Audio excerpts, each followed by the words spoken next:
might sound a little funny today. I decided I'm gonna get back into shape,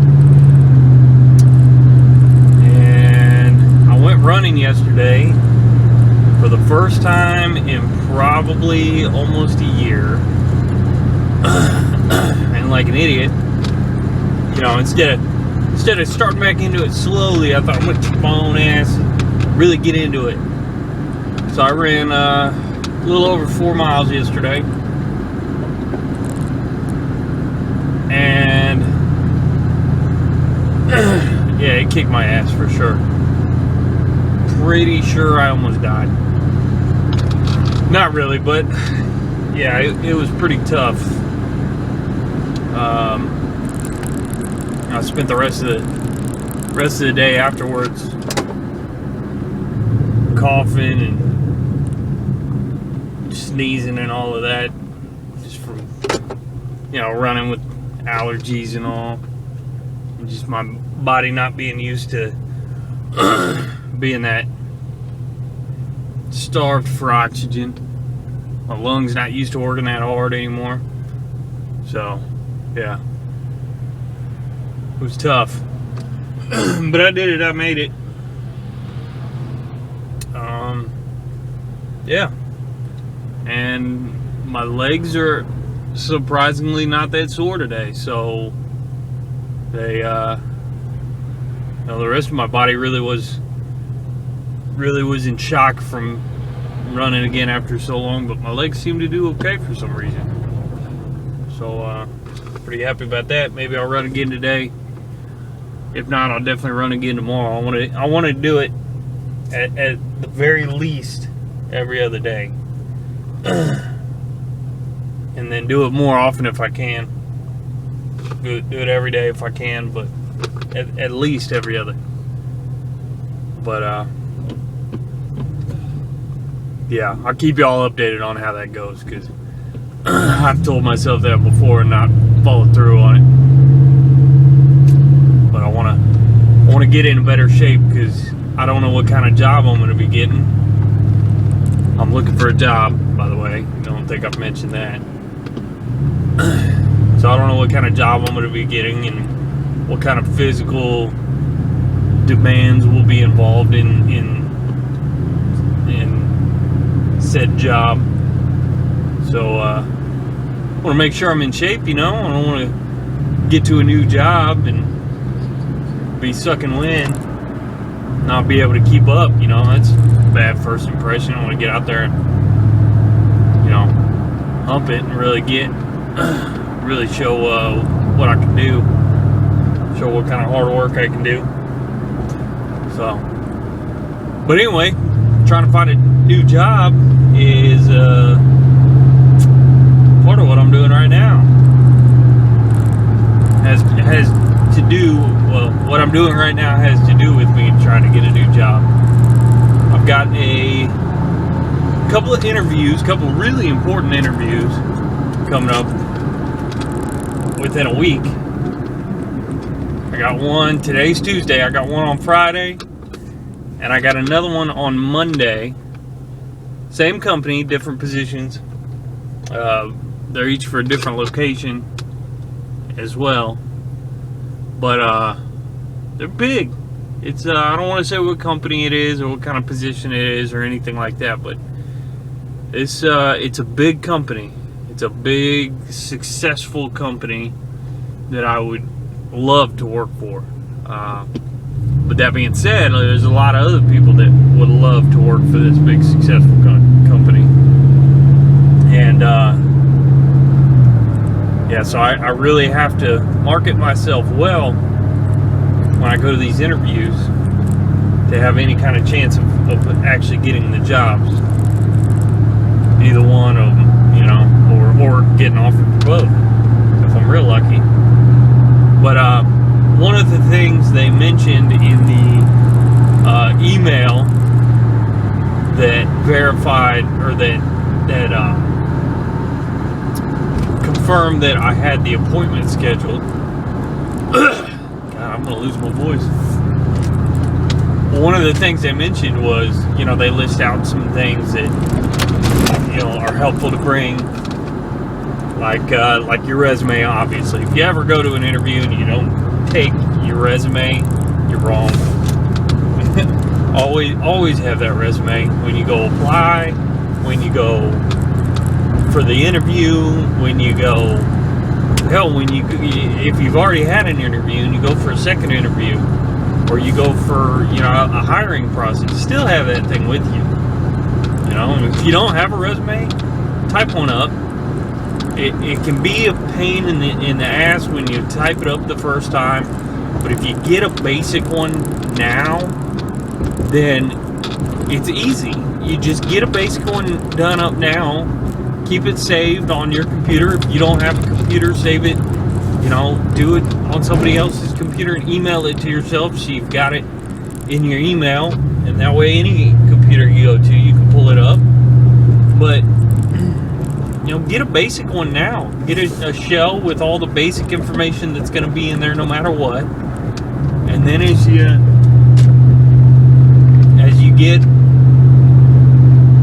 you apply for different positions, adjust the resume accordingly for each of those positions. Make it specific to the job. That's always very important. But at least if you have a basic shell created now, then you're not creating a brand new specific resume every time you apply for a job anywhere you apply. All you're doing is making fine-tuning adjustments for that specific job and submitting it. And if you submit it online, go ahead and rip off 10 copies. I don't know how much copies are. If you don't have your own printer, or you don't know somebody who has their own printer or a place to print for free, I don't know how much Kinko's and stuff like that are. I'm real lucky. My wife has the kind of job where she ends up, I say lucky, kind of unlucky lucky at the same time, but she's got the kind of job where she ends up having to work from home a lot. And because of that, they got her set up at the house with a printer and everything of her own. So I'm lucky I can print it at the house whenever I need to. Because they provide the printer, but we provide paper and toner for it. And so I just print whatever I want whenever I need to. But yeah, just find you a way to rip off 10 copies of the thing every time you submit one somewhere. That way you've got them. When you go to the interview, you've got a stack of them. Or same with a basic one. Print off. Hell, if you have a basic one and you're going to something like a job fair or something like that, print 20, 25 copies of the damn thing.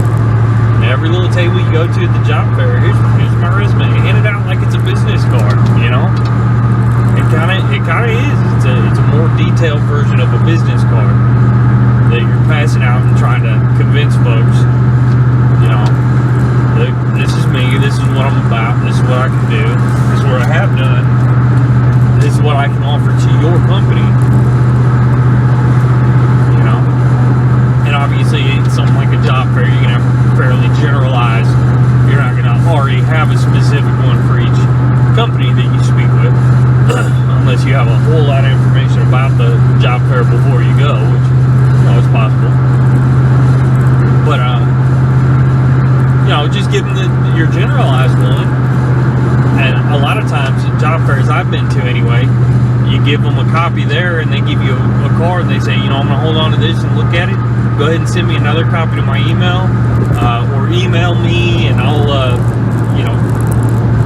let you know what I need from you next. Or they just tell you they're going to look at it and then email you, whatever. However you make contact with them next, because you surely will have to before they just call you and say, we want you to interview right now.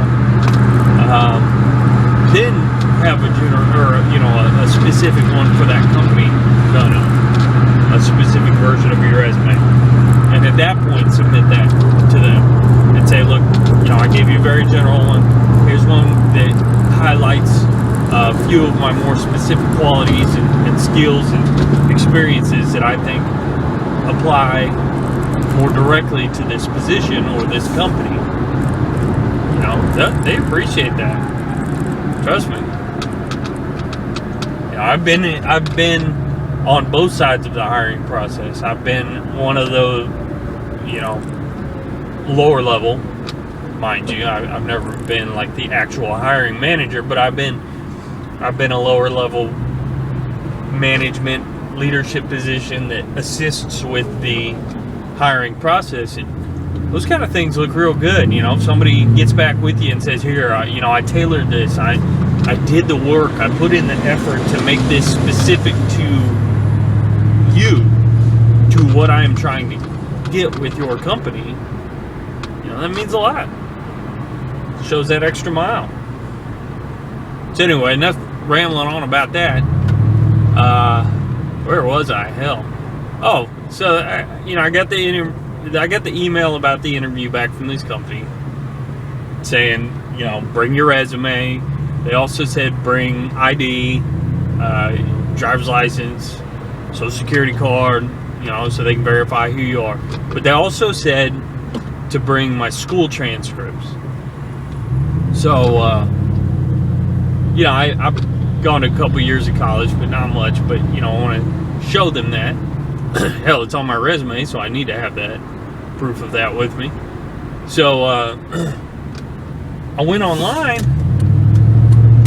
to get my print off my unofficial transcript from my school, and found out my account is locked because I owe them something like $50 or $60. I was like, what? You know, there's no way. I know that, you know, my school is very, very big about if you're not paid up by class start date, you're dropped from the class. So yeah, come on in. Come right on in, guy. So I thought, you know, there's no possible way that I still owed them money. Well, I looked, and I do owe them money, and it was because I checked out a book, and this was I was taking my state government class, and there was a paper that I kind of, I don't want to say I didn't understand what to do, but there was a paper that I kind of missed the mark on what the professor wanted. And I like to try to get all A's, so I went to him and I asked him, you know, if there's any way I can make up for it, you know, explain to him my misunderstanding. And wow, there's a lot of cops right in a row there. 5. Any more? Wow. 5 brand new police Tahoes right in a row there. Anyway, so he said, yeah, you know, there's this book that I like a lot. Explains a lot of government or political leanings and what makes people lean different directions in politics. Is if you read that and you write me a pretty decent summary of what you thought of it, you know, I can probably use that to make up the, you know, the lost points on that paper. Which even with the lost points on that paper, I may have still had an A, but I like to be sure. That's the nerdy part of me. So anyway, I did. I went and checked that book out and read it. It was a pretty good book. Wrote the little paper on it, turned it in, got my A for that class. But I guess I never took the book back. So yeah, that's why my account's locked. So I looked through my school stuff at home, and sure enough, I still had the book. So that's what I'm doing. Taking this book back to the school. Gonna turn it back in. Gonna see if they'll let me turn it back in and you know, just pay the late fees. Otherwise, I gotta just pay the $50 or $60 that they want for the actual book. Which, you know, if that's the case, oh well. I've got a new book. Add to my collection. A little more than I like to spend for a book, $50 or $60, but whatever. But one way or another, I'm going up to school. I'm gonna get that squared away. either turn the book in or pay the fine, the fee, so I can get my unofficial transcript to take this to this interview. Because, like I said, this is a big opportunity, this interview, and I don't want to do anything at all that's going to jeopardize my possibilities of getting a position. Look at that guy. I don't know if y'all can see that, but way up there where the left lane goes and exits to the left, exit only, and he's in now, but and our lane keeps on going, there's always that jackwagon that wants to cut in the last minute.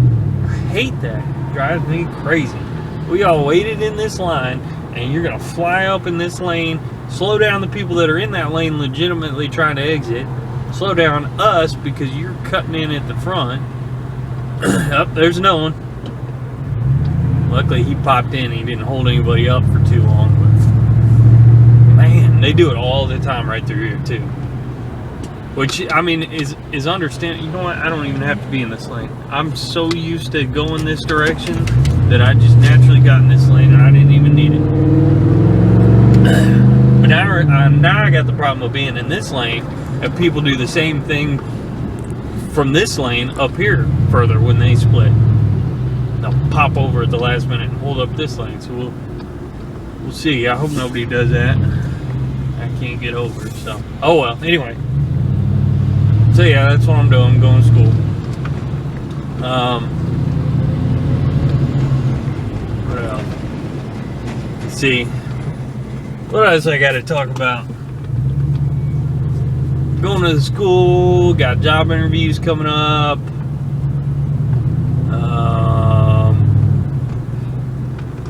I've submitted several new applications to different jobs. I'll put applications out all over the place around town. And I'm sure I'll find something. I just hope it's quick. I just hope I find something soon so I can continue paying my bills. That's important. But, God, let me see if I can get over. Let's see what's going on now. That's that same Mercedes that was holding everybody up earlier. No wonder it's still held up. Had a semi pulled over, getting his tire changed, a cop blocking the lane to keep him, keep everybody safe, which, that's the important part. I'd rather my drive take longer than I expected than, some guy on the side of the road trying to do his job, make his money, pay his bills, get killed because somebody not paying attention. So, and it happens. Hell, I had a job at one point where I several times had to do that. I had to be the on-call, the road call mechanic, take the road truck out, change tires and other things, tires and belts and lights and everything else on the side of the road on big trucks like that. A lot of these shoulders are just big enough for a passenger vehicle to pull over safely and have room.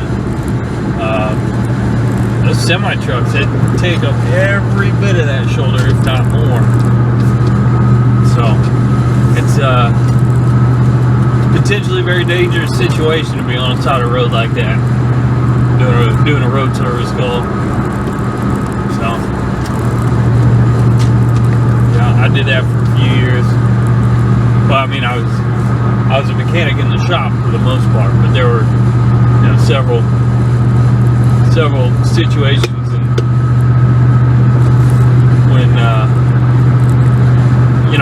we had a fleet truck out on the side of the road, flat tire, busted belt, blown radiator hose, those kind of things that will stop a truck and won't be able to go any further. So, they'd call us out and we'd have to go on the side of the road and fix it.